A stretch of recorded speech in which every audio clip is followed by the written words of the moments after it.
How's it going, everyone? Welcome into the channel. Today is day 7 of Green Bay Packers training camp. We are just a couple of days away from family night, which I will be streaming during family night on my channel, so make sure to come hang out. Today was another full padded practice, so you know what that means. We have some highlights from today's practice to break down and react to. And then, of course, I'll also have my practice recap video go up right after this one once practice finishes. So if all of that sounds interesting and you are a new viewer here, definitely go down and click the subscribe button so you can stay in the loop with everything Green Bay Packers during this training camp and preseason this year. All right, so let's get right into it and bring up the screen. First highlight we have is Tay Wix running a curl here. So Tay Wix is back at practice. We saw him suffer that concussion last week, so good to see him finally back when the pads are on and able to practice.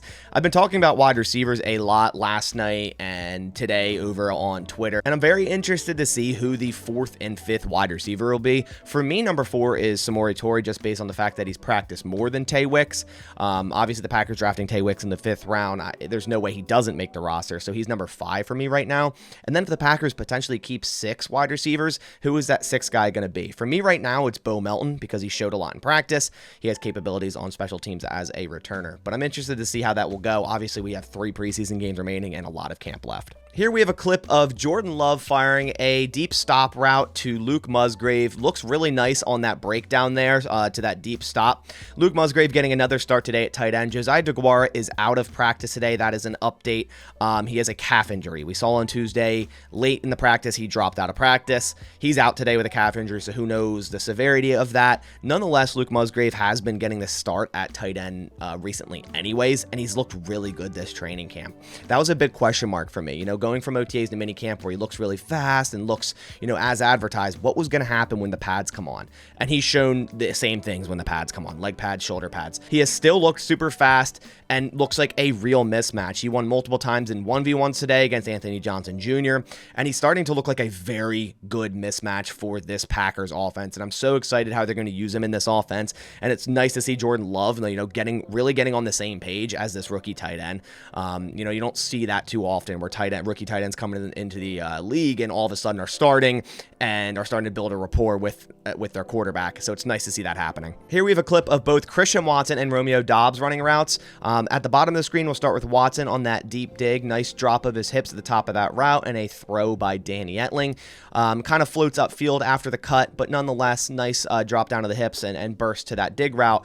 Then moving to the top of the screen, we see Romeo Dobbs running a simple 9 route and Jordan Love throwing it deep to him. I would like to see Jordan Love whip that ball out there more. It seems like it was kind of floating a little too long, and Romeo Dobbs had to start to track inside to get that ball and really slow up at the end there. Yes, it's just warm-ups. This isn't 11v11s where I think Jordan Love would have put more under that ball. Obviously, he only has so much field to work with. You can see all the players at the other end there. So I don't look too much into it, but you would like to see more of like a rope throw here, high into the outside on a 9 route there to Dobbs, but nice catch by him anyways and adjusting to that football. Here's a clip of Beau Melton running looks like a skinny post of some sorts here on the top there. He looks super fast. I believe he ran a 4.37.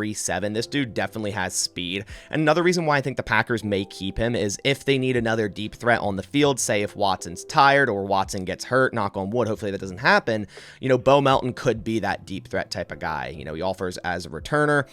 He's a really nice route runner. He's done very well in the 1v1 so far. I really like him as a wide receiver. I loved him coming out of the draft, and I was shocked he was waived so soon by the Seattle Seahawks, and I loved when the Packers signed him, and I think he really can compete to make a spot on this roster. Bottom of the screen, we see Samori Toure running that same dig route we saw Keyshawn Watson do.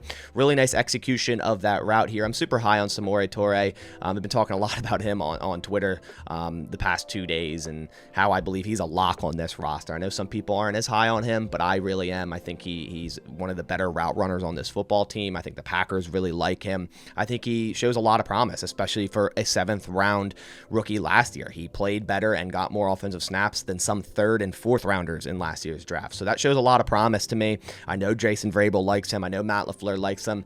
And I think he is wide receiver 4 right now. Here we have a clip of Aaron Jones warming up, simply just running like a vertical route here and doing kind of a back shoulder catch there. Just a simple warm up there. We know how good Aaron Jones is as a wide receiver as well. And I think that will continue this year. I think the Packers are still going to move him around a lot, use him as a receiver, a runner, move him in the slot, do screens and all of that sort. Aaron Jones is such a versatile, running back. And I think, the Packers need to center around him way more. Last year, it seems like they went away from him a decent bit, where a lot of us were sitting here going, give Aaron Jones the football. So I'm hoping they fix that this year and give Aaron Jones the football. Here we have a clip of some of the edge players doing a drill here. First is Preston Smith, who's obviously gotten the start at edge every single day of practice.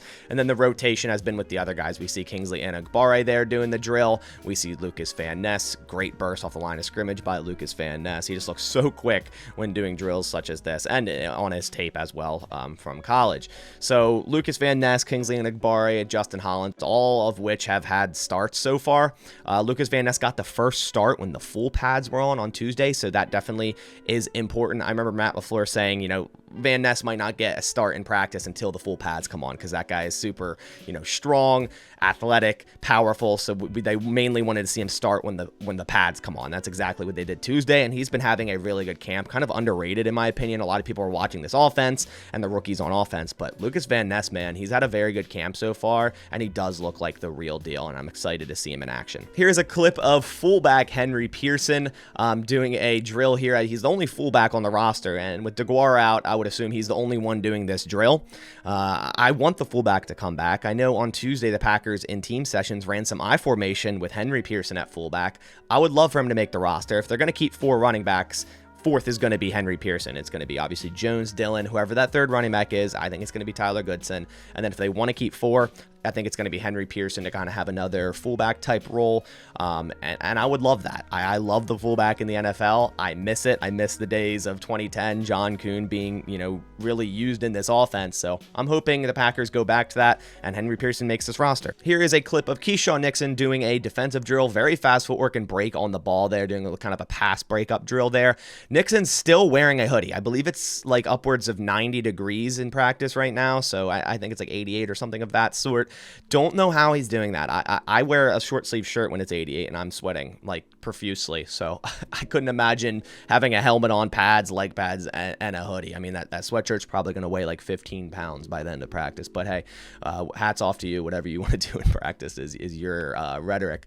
But Keyshawn Nixon has been starting at the slot cornerback all of training camp. He had some really nice reps in 1v1s today. That's going to be a big thing for this defense, how well Keyshawn Nixon plays in that slot role. We know how much the Packers run nickel defense, and it seems like right now Nixon is that starter. Like there's no one really competing with him at nickel, so it's going to be Keyshawn Nixon with Jaire and Rasul on the outside to start the season. Here we have a quick celebration clip of Jaire Alexander doing his seatbelt Strap City type celebration here. By the way, I have some new Strap City merch on my merchandise store, so click the link down in the description below if you want to go check those out. To finish things off, we have some clips of Anders Carlson getting some kicks in before practice. This has been a big talking point over the last couple of days where people are saying, better keep Mason Crosby on the phone because Anders Carlson isn't looking too hot. He's doing some standing kicks here to work on his follow through here through his kicks there. Yeah, he hasn't been too hot the last 2 days of practice. He started really nice during OTAs and minicamp and even the early portions of training camp, but I believe the last 2 days he's been right around like 60% of made kicks. He's missed a lot of kicks. He's looked inconsistent. That was my worry from him out of Auburn. He wasn't a consistent kicker. I think he kicked like 71% and even got benched by a freshman his senior year. So I was really confused at that draft selection, especially like drafting a kicker in the 6th round. If you're going to do that, you would expect that kicker to be like top tier in college. But that's not the case. Anders Carlson was drafted in the 6th round, and I just don't understand why the Packers don't have competition for him. Like, I feel like the only reason the Packers don't have competition for him is because they drafted this guy, and they really don't have a choice, which in my opinion, they should have a choice, right? It should be an open competition. Whoever ends up kicking better, you make the roster. I know it would, suck to not see a 6th round pick not make the roster year 1, but that's what happens if you draft a kicker in the 6th round. That can definitely happen. That is certainly a position that is very hard to convert to the NFL from college. So, this is going to hurt the Green Bay Packers if he's this inconsistent in season.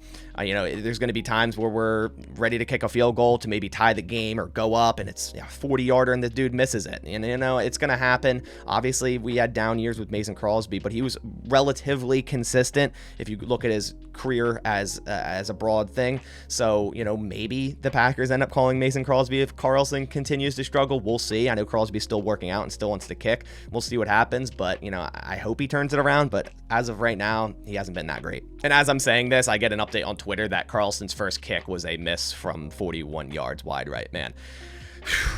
So that does it for all the highlights I have from day 7 of Green Bay Packers training camp. I'm unsure if they practice tomorrow. It's not on the schedule, but it could just not be open to public. So if they do and it's open to the media, expect updates right here on this channel. But if not, super excited for family night. Again, I'll be streaming on Saturday. And also, if you haven't seen my last video, I announced that I am doing Packers giveaways again, starting with this signed Christian Watson full-size green alternate helmet. This is a really, really cool helmet. I wish the Packers would like wear this green helmet with their throwbacks or something of that sort. I know all these other teams are bringing in new helmets and it looks really cool. I just wish the Packers would do something like that. But to enter in this giveaway, simply go to pristineauction.com, register on their website, use my registration code BAS, that's BAS, when signing up on Pristine Auction to be entered in this giveaway. That will also earn you a free $10 site credit on their website to check out all their cool items. Like you see behind me, everything here is signed and from Pristine Auction. So if you want to look at all their items, you can get some for really good prices. Go to pristineauction.com and sign up. But that about does it for this video. I appreciate everyone watching. If you could leave a like down below, it supports my channel a ton. But I'll catch you on the next one. And as always, go Pack Go.